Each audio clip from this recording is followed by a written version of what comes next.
16 वर्षीय हिमांशु पासवान और 20 वर्षीय अन्नू पासवान के साथ एक मेले में ही बकझक के कारण गोली मार के हत्या कर दी गई। ये लोग एक दिन सरकार का विरोध करता है, एक दिन बाद तुरंत कहता है कि सरकार अच्छी है, कभी कहता है बुरी है, फिर कहता है अच्छी है। साफ साफ जानकारी लेने के लिए 300 सांसद अभी दिल्ली में इकट्ठा हुए, तब भी चुनाव आयोग सही से वार्तालाप साझा करने को तैयार नहीं। तो ऐसा रामविलास पासवान जी के नाम से कौन सा नीतीश कुमार पुल पुलिया बना दिए, स्कूल बना दिए, मूर्ति का अनावरण कर दिए कि आप दोबारा चल गए गठबंधन में? कि हम लोगों की ऐसी चरमराई व्यवस्था है, कितना का कागज बनेगा, कितना पीछे छूट जाएगा। रामविलास पासवान जी का नाम लेके, हमारे बड़े पापा, हमारे भगवान का नाम लेके कहा गया था, ईश्वर के रामविलास पासवान जी का नीतीश कुमार ने अपमान किया। आप लोगों ने सुना था कि नहीं? कहिए, सुना था कि नहीं? भाजपा जदयू का हो या कोई सहयोगी दल का, जिसमें एक तो हमारे घर के ही है, हमारे अपने भाई ही है, मुख्यमंत्री से कोई ये पूछने जाता है तो मुख्यमंत्री क्या बोलते हैं कि 20 साल पहले क्या था? अरे कुछ कमी रहा होगा तब ना आपको लोग मुख्यमंत्री बनाया। आप बताइए ना 20 साल बाद का क्या हाल है। इन लोगों को सबसे पहले हमारे तरफ से नमस्कार और प्रणाम। साथियों, आज जो यहाँ हम लोग उपस्थित हुए हैं, ठीक है राजनीतिक माहौल है, चुनाव आने वाला है, पर हम लोगों का उद्देश्य यहाँ आने का कोई वोट मांगने का नहीं है। यहाँ पे माताएं एकत्रित हुई हैं, बहनें एकत्रित हुई हैं। यहाँ पे कई हमें माताएं बता रही थी कि शाम का समय था तो हम लोग अपने घर के बच्चों को भी साथ लेके आए हैं।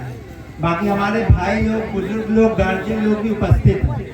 साथियों, हम लोगों ने चौपाल आयोजित किया। हम लोग बिहार के विभिन्न कोनों में चौपाल आयोजित कर रहे हैं। तो दलित चौपाल का कारण और उद्देश्य सिर्फ वोट मांगना नहीं है, ये आपके साथ रूबरू होके आप सभी लोगों के बीच बैठकर चर्चा विमर्श करना हम लोगों का उद्देश्य है। साथियों, हम अपनी बात कहां से शुरुआत करें? समाज पे जो तकनीकी प्रहार हो रहा है उसका विवरण करते हुए शुरू करें, या जो सामाजिक प्रहार हो रहा है उसका विवरण करते हुए शुरू करें? आप लोगों ने हाल फिलहाल में देखा होगा कि चुनाव आयोग द्वारा जो मतदाता सूची का मामला अभी चल रहा है, पुनर्निरीक्षण मतदाता सूची का चल रहा है, उसमें कैसे गोल गोल बातें की जा रही है आप सभी को पता है।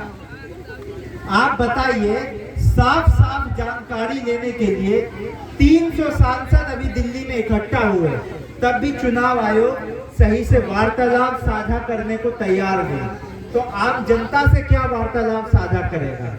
हमको बताइए।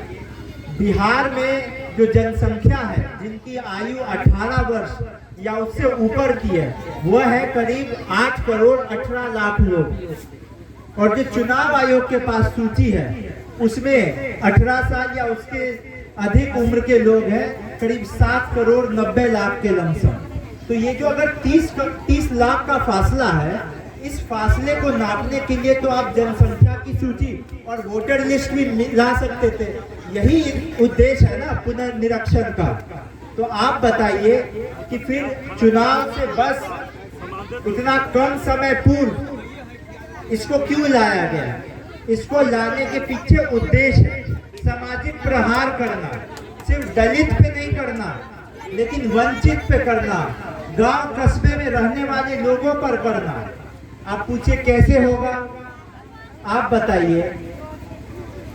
ऐसे ऐसे कागज मांगे जा रहे हैं। बिहार, चाहे कोई भी सरकार हो, बिहार सरकार हो, भारत सरकार हो, सबसे ऊंचा स्थान दिया गया है आधार कार्ड को। आधार कार्ड जिसके पास है उसको सबसे ज्यादा ऊंचा स्थान दिया गया है। लेकिन आधार नहीं, कई टाइप के कागज चाहिए। उसमें भी आपके पैतृक कागज भी चाहिए, माता जी की कागज चाहिए, पिताजी का कागज चाहिए। और कागज भले आपके पास उपलब्ध नहीं हो तो बनवाने की भी ऐसी सुविधा नहीं है कि चंद दिन में बन जाए। आप बताइए, चुनाव अभी आचार संहिता लग जाएगा सितंबर के अंत में। सितंबर तो आइए गया है 10 दिन में, अक्टूबर से वोटिंग शुरू हो जाएगा। तो जब तक लोग जाके जिला मुख्यालय में या कहीं पे भी किसी भी अफसर के ऑफिस जाके या कहीं पे भी दफ्तर जाके कागज जब तक बनवाएगा तब तक 50 लोग जाएगा, एक एक पंचायत से भी 50 लोग जाएगा। तो आप ही सोचिए कि हम लोगों की ऐसी चरमराई व्यवस्था है, कितना का कागज बनेगा, कितना पीछे छूट जाएगा। तो यही उद्देश्य है कि ये लोगों को ऐसे अड़चन में उलझा दो कि 10 लोग का काम हो, 25 लोग 50 लोग का काम नहीं हो, सब उलझ के रह जाए। काहे कि नेता लोग जब जब जनता के पास जाएगा तो जनता तो अपना मुद्दा बताएगा। अभी यहाँ हम बैठे, अभी हम आधे घंटा बैठे तो हमको सब लोग मुद्दा बताने लगे, सिंचाई का मुद्दा बताने लगे, शिक्षा का मुद्दा बताने लगे, अनेक मुद्दा बताने लगे। तो हम तो वोटों मांगने नहीं आए।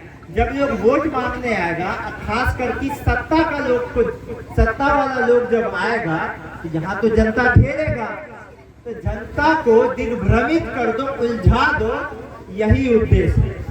अब चुनाव आयोग कहता है कि आप बीएलओ के पास जाइए। अब बीएलओ कहता है हमको पावरे नहीं है। तो जब तक जनता अपने हक की लड़ाई लड़ेगा, कोई कागज के लिए, पत्थर के लिए, अच्छा कागजों पत्थर में आप लोग और सरकार में देखते होंगे, अशिक्षित युवा को तो छोड़ दीजिए, जो शिक्षित युवा होता है, जो लड़का 12वीं पास कर लेता है या जो घर की बेटी या लड़की 12वीं पास कर लेती है, और प्रदेश में जाइए, उत्तर प्रदेश में जाइए, और भी प्रदेश में जाइए, वहाँ की सरकारें लैपटॉप देती है जो जो बच्चा पास करता है। यहाँ पे तो ना आप किसी को रोजगार दिए कि कमा के मोबाइल लैपटॉप खरीद ले, और ना ही जो मेहनत से भी पढ़ाई किया, ना ही उसको आप प्रोत्साहन के लिए दे दिए। तो घर में कागज पत्थर नहीं रखेगा, उसके पास आजकल बहुत लोग के पास मोबाइल या लैपटॉप कंप्यूटर नहीं है, उसमें कागज नहीं रखेगा। तो कागज जब नया बनवाएगा, खोया हुआ कागज, उजराया हुआ कागज, तो उसमें तो समय लगेगा। चुनाव में समय कम रह गया है। तो यही उलझाने का प्रयास है और कुछ नहीं। अभी बाढ़ का समय है, कितना जिला, कितना पंचायत अभी बाढ़ ग्रसित भी हो रहा है, किसी का नाम कटा है। तो यातायात की भी समस्या लोगों को महसूस करने को मिलेगी। तो यही सब करने से समय खराब होता है, लोग अक्सर शाही में फंस जाते हैं। यह तो बात रही तकनीकी प्रहार की। आप बात करिए सामाजिक प्रहार की।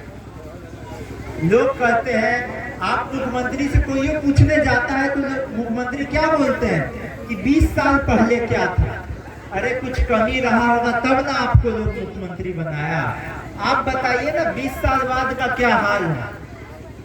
खाली दलित या पिछड़ा को ही उत्पीड़न झेलना पड़ रहा है।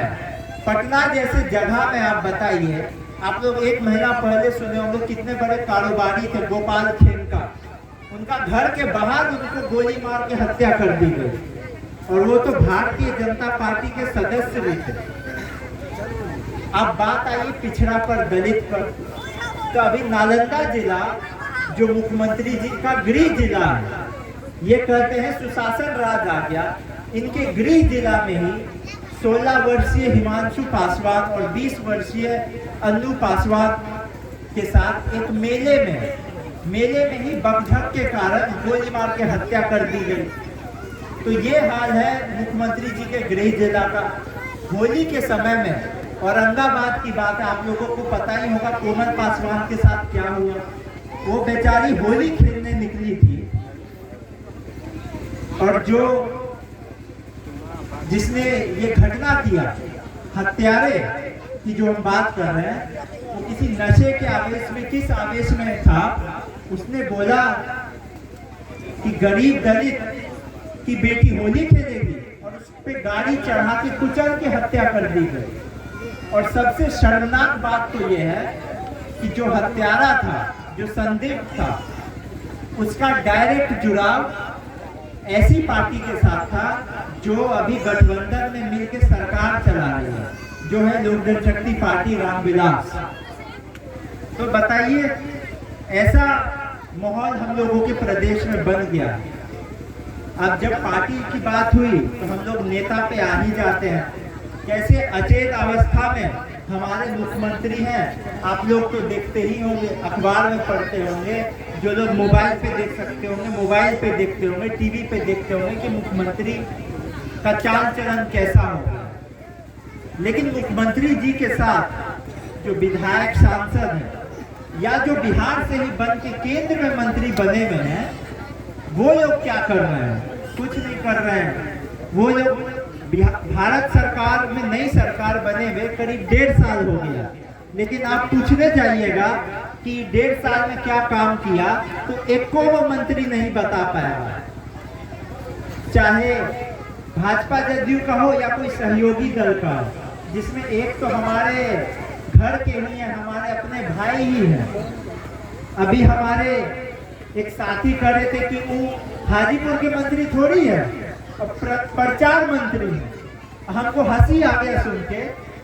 हम पूछे काहे प्रचार मंत्री आप कहते हैं, तो कहते हैं कि वो खाली यहाँ वहाँ जाके घूमते हैं, हाजीपुर में कोई कामे का बात नहीं करते हैं, मंत्री बन गए। हम बोले ये बात तो सही है। अब बताइए, लोग कुर्सी पे आ गए हैं, कुर्सी के पे आने से पहले कितना सपना दिखाते थे, लेकिन अब कुर्सी पे आने के बाद सत्ता का मेवा खा रहे हैं। खबर आप लोग सुनते होंगे, ये लोग एक दिन सरकार का विरोध करता है, एक दिन बाद तुरंत कहता है कि सरकार अच्छी है, कभी कहता है बुरी है, फिर कहता है अच्छी है। ये खाली सब लोग अपना राजनीतिक रोटी सेकने के में लगा हुआ है और कुछ नहीं। आप लोग को याद होगा जब 2020 का भी चुनाव था, आज से 5 साल पहले, क्या कहा गया था? हमारे नेता स्वर्गीय रामविलास पासवान जी का नाम लेके, हमारे बड़े पापा, हमारे भगवान का नाम लेके कहा गया था कि स्वर्गीय रामविलास पासवान जी का नीतीश कुमार ने अपमान किया। आप लोगों ने सुना था कि नहीं? कहिए, सुना था कि नहीं? सब लोग हाथ उठा के कहिए, सुना था कि नहीं? सुना था ना सब लोगों ने? क्या कहा गया था कि अपमान किया गया। तो ऐसा रामविलास पासवान जी के नाम से कौन सा नीतीश कुमार पुल पुलिया बना दिए, स्कूल बना दिए, मूर्ति का अनावरण कर दिए कि आप दोबारा चल गए गठबंधन में। आप गठबंधन में गए बस कुर्सी पे विराजमान होने के लिए कि कैसे भी गठबंधन में जाए, वोट हसोत ले, अब फिर कुर्सी पे आ जाए, अब फिर जनता को भी भूल जाए, अपने जन्मदाता को भी भूल जाए। आप सोचिए, जो लोग अपने जन्मदाता को भूल सकता है, अपने जन्मदाता, अपने माता पिता पे राजनीति कर सकता है, वो कहीं जनता का बात सुनेगा? तो देखिए, ऐसा माहौल बना हुआ है हमारे बिहार में। हमारे यहाँ काबिलियत की कमी नहीं है, ऊर्जा की कमी नहीं है, यश की कमी नहीं है, लेकिन समस्या ये है कि संरक्षण नहीं है, समाधान नहीं है, सुविधा नहीं है। तो इसी संदर्भ में साथियों, हम अंतिम में भी यही कहेंगे कि हम वोट मांगने नहीं आए, लेकिन हमारा आप लोगों से यही एक आग्रह रहेगा कि आप लोग एकत्रित होइए, सशक्त होइए और ऐसी सरकार चुनिए, ऐसा नेता चुनिए जो आपके बारे में, हर घर के एक बुजुर्ग के बारे में, महिला के बारे में, और खास करके हमारी बहनें जो हैं, जो सपना देखती हैं शहरों में जाने का या अपने घर में भी रह के शहर में काम करने का, बड़े बड़े सपने देखने का, बड़े बड़े छलांग मारने का, बड़े बड़े कारोबार करने का, उनको प्रोत्साहन मिले, उनके पंखों को उड़ान मिल सके। अभी यहाँ पे सभी साथी लोग, कई लोग आके समस्याएं बता